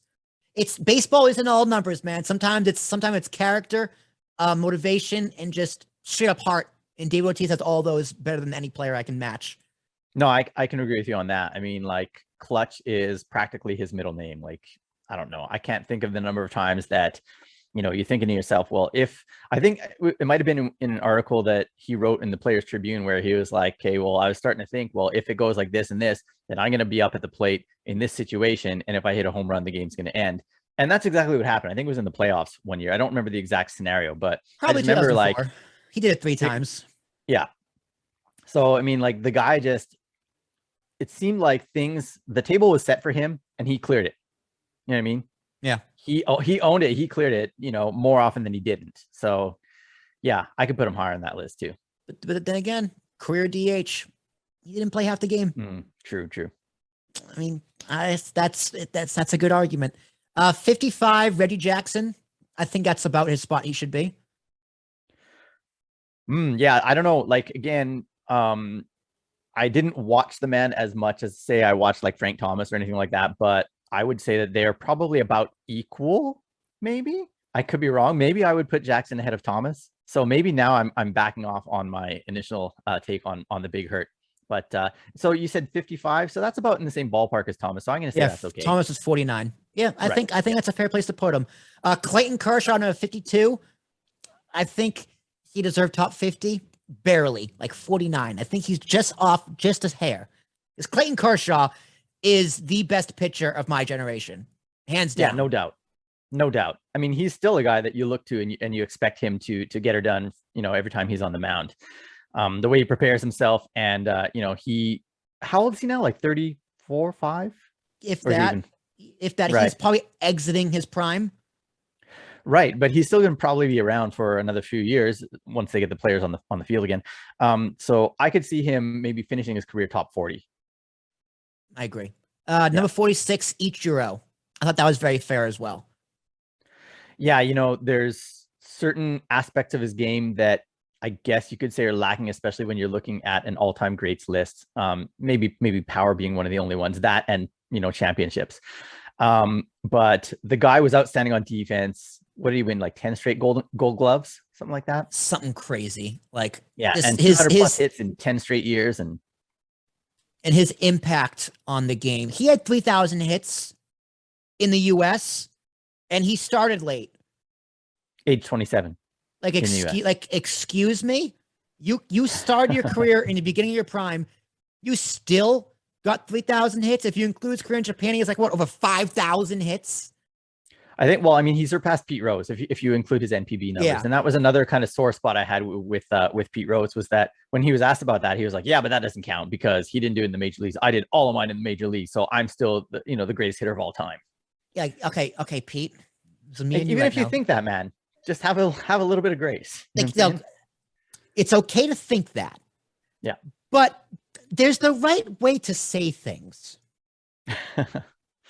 Because you can't just disrespect an entire professional league of baseball. Like Japan ball, no, it's not the Major League Baseball. You can make the argument that the MLB is better, whatever that means, but you can't discredit that the whole Japanese league of baseball is not professional. They're pros. They're 1,000% professional. And Ichiro is prime example because he came here and almost broke your record. So, not that this could ever happen, but in a fictional universe, if you put Pete Rose in Japan until age 27, how many hits would he have gotten compared to how many he got in, up until age 27 in major leagues? Would it have been a lot more than he actually got or not? It's hard to say because the pitchers in Japan are actually quite good. And the ball's different. Yes. Yeah. Everything about the sport's different. Yeah. I mean, hats off to Ichiro even for making that adjustment. Coming from Japan all the way to America is a huge, physical, mental, everything adjustment. And so to do that mid-career and still excel is unbelievable. Yeah. We talked Nolan Ryan, I think top 25, number 42, number 41 is Satchel Paige. That's a sin to me, man. Satchel Paige, especially, this guy was one of the best of his era, like hands down. That early stages of baseball, he was unhittable. Do you know anything about Satchel Paige? I don't. I mean, like I know the name. I've looked up a little bit about him, but any comment that I make would sound very uneducated. So I'm going to go with what you're saying as well. Just it's okay, Will. I'm right. You're going to say I'm right. It's totally fine. 39, Yogi Berra. Shocking. I love Yogi Berra, I'm happy he's this high, but from being honest, he should not be number 39. Do you think his likability comes in with this? Because he was a very likable character, was he not? His baseballisms, it's like it's 40% physical and like 80% mental. I butchered the quote, but like, yeah, his Yogi-isms. I mean, granted, the guy has like 11 World Series rings as a player and a manager. He's one of the most winningest players of all time in history, baseball history. So, or sports history for that matter. Yeah. So I guess if you consider winning, fair. But as terms of his skill and his stats and as a player, I think 39's high. Okay. Yeah, I could go with that, but I think I don't know how he was as a catcher either. He's a good catcher. But it is Very a very good catcher. demanding position. And Yeah. so that could have factored in a little anyways. Yeah. You know, catchers, yeah, numbers on catchers are taking a hit because they're on their knees all day or crouching all day, and it ruins their knees. 38, Jackie Robinson. I think a touch too low. Yeah, I would say so as well. I mean, look at the impact that he made on the game, Yeah. and that in itself, definitely, you know. But beyond that, the numbers, you know what I mean? Like his numbers are outstanding, and I think he could have been a lot higher on this list than he was. I would have put him maybe top 30. I would have put him 24 because I think 42 is too low and make it backwards. All right, that's my reason. There you There Sure. you go. Pete Rose, 34. We talked him to death. I think he should be top 15. I'm assuming you think he's a little high. I don't.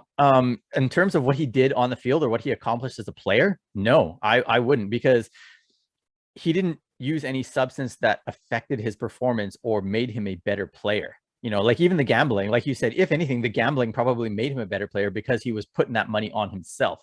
Yeah. But what he accomplished as a player, I would say that he's low. I wouldn't say that he's high. Interesting. All right. Respect to the game. That goes a long way. 31, Mariana Rivera. Oh, I mean, greatest closer of all time. And this is a tough one to gauge simply because there were no closers for how many years of baseball's history, right? So that's a great point. That's a very, very good point. I didn't even think of that. Yeah, but what he did, man, with just that one pitch, a fastball, and how long he did it, cut fastball. Yep, that's all it is. A cut fastball that's literally unhittable. And you know, look at his playoff ERA was like 0.7 for his career. Yeah, in the playoffs. Yeah, I mean, just ridiculous. You know, you're talking about Ortiz and his clutch factor. Well, what about Rivera? I mean, the only time that I saw him fail in the playoffs was against the Diamondbacks, and that was kind of, I don't want to say a fluky hit, but it certainly wasn't a clean hit, right? Yeah, Luis Gonzalez. I don't want to talk about it, but I'm going to talk about it.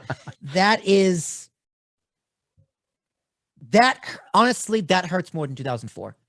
2004 hurts because it was the Red Sox and I was like 10 years old and it was the worst day of my life, the day after they won the World Series.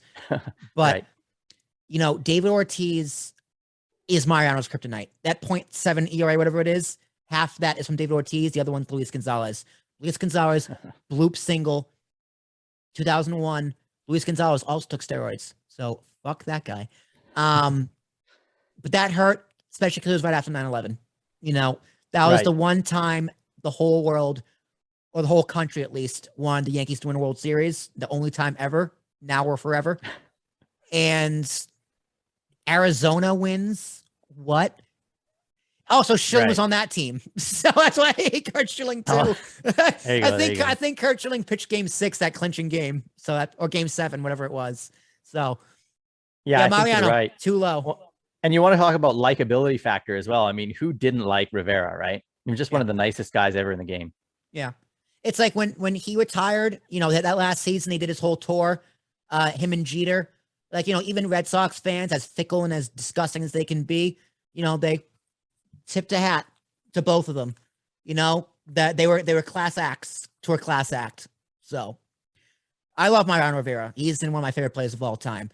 But my favorite play of all time is number 28, and that's Derek Jeter. And God damn it, this isn't the biggest crime of the century. I don't know what is. Where would you have ranked him? I would have put him top 15. Oh, wow. I think that's pretty high. I mean, very long career, very excellent career, very good hitter.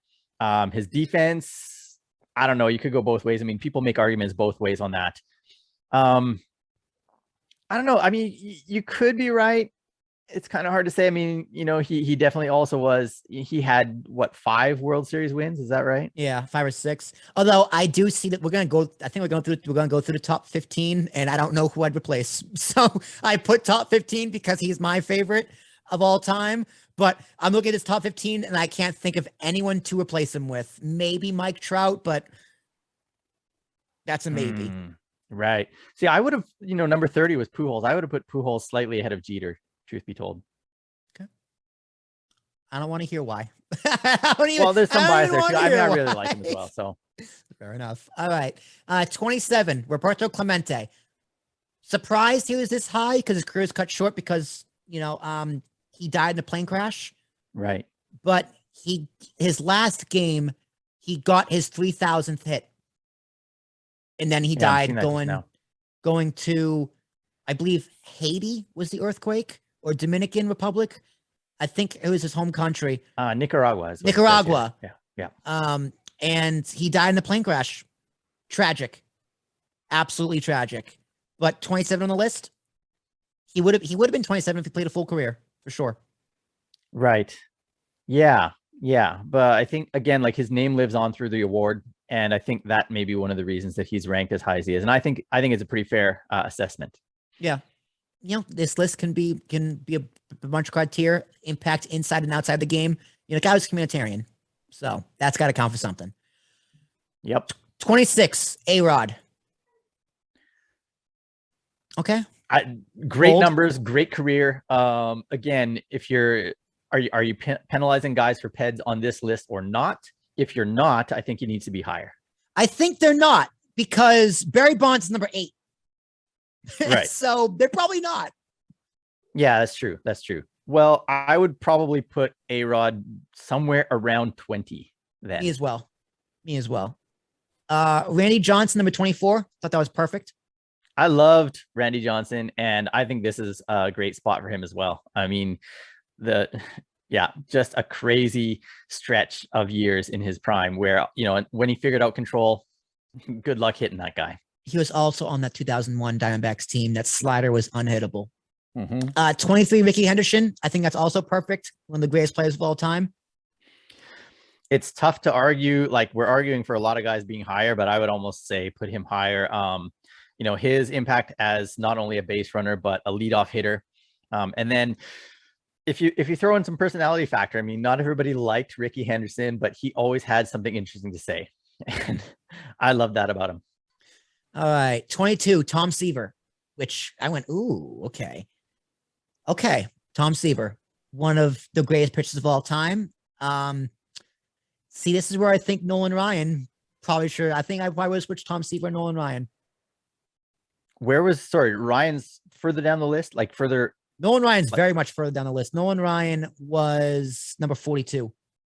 Okay, yeah, I could swap those two out quite easily. Yeah, I don't know Seaver well enough, or what he did, or how he fit into his era well enough to say. But I mean, I know Nolan Ryan a lot better, and Ryan's numbers are they speak for themselves. Yeah. Cy Young, number 21. I mean, they named an award after this guy, and I can't give him top 10. Come on now. I'm being serious. Come on now. There's a reason they named the award after him, and it's not just like, so for example, right, the Japanese equivalent, or what they call the equivalent, is the Eiji Sawamura Award. And this is a guy that died, I think, at age 27 in World War II. Oof. Yeah. And they named the award after him because of, well, I mean, he did have an outstanding short career, but also in that barnstorming tour in 1934, he struck out. If I'm not mistaken, it was Babe Ruth, Lou Gehrig, and Jimmy Fox back to back. And he allowed 1 run. It was a solo shot to Gehrig in a 1-0 loss. That would have been the first time a Japanese team ever beat an American team on Japanese soil, or at least, at that level. And so his spirit, and, of course, the award was named, well, I guess the same would be true of Cy Young after his death. But there's a difference there, right? Like, Cy Young actually had a full career with unbelievable numbers, whereas Eiji Sawamura's career was cut short. So yeah, I agree with you there. Like, you're naming the award after the guy because of what he accomplished and because of what he, I guess, stood for as a pitcher. And it's always the funny joke. Who's one of the greatest pitchers of all time? Never to win a Cy Young. Cy Young. Cy Young. Cy Young. Hilarious. Number 17, Roger Clemens. Okay, I think that's fair. Yeah, 7 Cy Young awards. Hard to argue with that. And again, if there's no Peds penalty, then I think that's fair. 16, Joe DiMaggio. Jolton Joe. I think that's also fair. Wow, like 56 straight hits, pretty crazy stuff. Yeah. Again, this is a guy whose career I obviously didn't get to follow or anything like that, but certainly, yeah, all the talk, it fits. If you got a record that's never going to be broken, you deserve to be pretty high. Yeah, I would maybe swap him and Trout, at least for now, and maybe Trout overcomes him in the next few years, or right, by the end of his career for sure. Yeah, top 15. Here we go. Mike Trout. I think he's very high for this list, and I think they only put him in there because he is the face of baseball next to Shohei Ohtani. Right. And again, this I think is maybe extrapolating on his career numbers, because if you look at, his cumulative stats, he's not anywhere close to anyone else that's in, say, the top 30. So maybe there's a little bit of hope added into this that he will be, like I would say he might even be he could be top 10, if not maybe even top 5, if he continues to have, say 5+ years of greatness. But right. I don't know about 15th right now. I agree. So we're going to go through the top 14 right now. I agree with all of these picks except for one. I'm going to see if you can pick out what it is. Okay. So 14, Greg Maddux. 13, Ken Griffey Jr. 12, Honus Wagner. 11, Pedro Martinez. 10, Stan Musial. Number 9, Walter Johnson. Number 8, Barry Bonds. Number 7, Mickey Mantle, which, poetic justice. Number 6, Lou Gehrig. Number 5, Ted Williams, excuse me. Number 4, Ty Cobb. 3, 2, 1, Hank Aaron, Willie Mays, and of course, Babe Ruth, because obviously. So which one of these doesn't fit on where they are? Ooh, that's really hard. If thinking like me, I spoke to Springy for almost like an hour and a half now. Think like me. Who do I go, wow, they don't deserve to be there? Just looking at this list, I would probably say, you would say maybe Pedro. No, I think Pedro's actually perfect. Okay. I do as well. Yeah. Who's your daddy, man? Come on, the Yankees. Willie Mays. I'm shocked Willie Mays is number 2. Absolutely. Okay. Absolutely. I'm not saying he doesn't deserve it. All right. I'm a big fan of the catch and the say, hey, kid, and all that stuff too. But number 2, shocking. Absolutely shocking. True. Ahead of Hank Aaron is pretty shocking. Hank Aaron, Ty Cobb, Ted Williams, Lou Gehrig. If you want to put in number 6, move everyone else down a peg, I think it's a perfect top 10. Right. Maybe Griffey for Stan Musial, because I don't know a lot about Stan Musial, but I'm gonna give him the benefit of the doubt. But I think his top 10 is outstanding. Oh, absolutely. I mean, I think that you could probably ask, like, you're saying who wrote this list, who did this. You could probably ask a dozen, you could ask 24 guys to name the top 10 of all time, and you'd probably get at least 8 to 9 of them exactly the same on all those lists. Yeah. Maybe just in a different order, depending on their fandom. Right. But they're all in the list. Ruth, Aaron, and Cobb are probably your top 3 in one way, shape, or form. Right. But yeah, that's the 100. Honus Wagner. I'm glad Honus Wagner is number 12. The tiny baseball card. Griffey. Yep. If Griffey didn't get injured all those times, he'd probably be number 5, to be honest. But the injuries just put him down. Greg Maddux, I still think is an underrated pitcher, which is crazy to me because he's one of the greatest of all time. His precision. I saw a crazy stat the other day.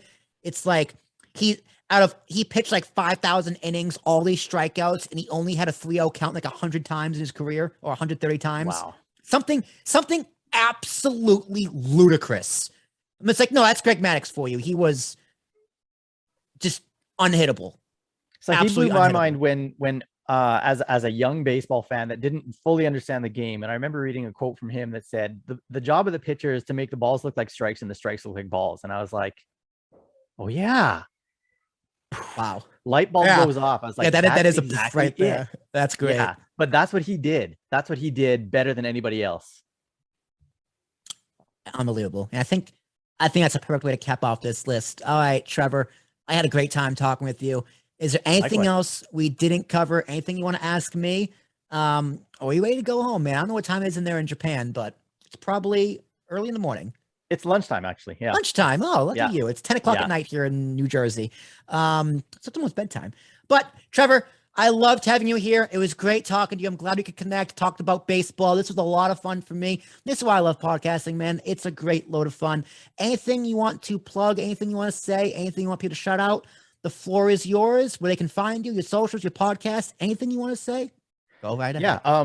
So check me out. As far as my website goes, it's thehanshintigers.com. So basically the team name with the in front of it. And you can find all my socials there if you just go into the about section of that. This is a perfect time, I honestly think, for American fans to kind of latch on to Japanese baseball.